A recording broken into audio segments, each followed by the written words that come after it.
Hello everyone and welcome back to another Notion tutorial. Today I'm going to show you how to create this type of star rating bar, or whatever you want to call it. It's a rating system that I found very nice to look at, and an example to use this would be, for example, in a reading list. So right now I have a list of all the books I've read and want to read, and the ones I've finished I've rated according to a 5-star system.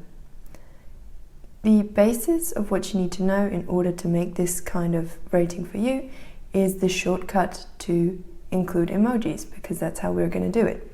In Mac, it's going to be the Control, Command and Space shortcut, and on Windows it's going to be pressing the Windows symbol and the dot at the same time. Okay, so we have a database.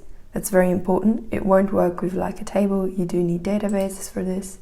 You create a new property and you select. You can either go with the type select or multi-select, both work. Over here you can see the rating is a select, so I'm going to choose multi-select just to show that both work. I'm going to call it rating 2, and that's going to be the name of this column. Then we're going to add our options. These are going to be the actual stars you then see. We're going to press our shortcut. For me, it's going to be the Windows symbol and the plus. And I don't think you can see this in the video, but right now I am searching for the star sign within the emojis. And as you can see, I created one. And then you just click on enter, and that's going to be your first star.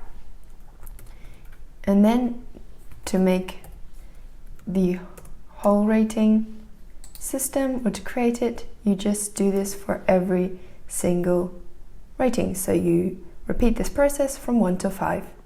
And there you have it, how to create a star symbol rating system.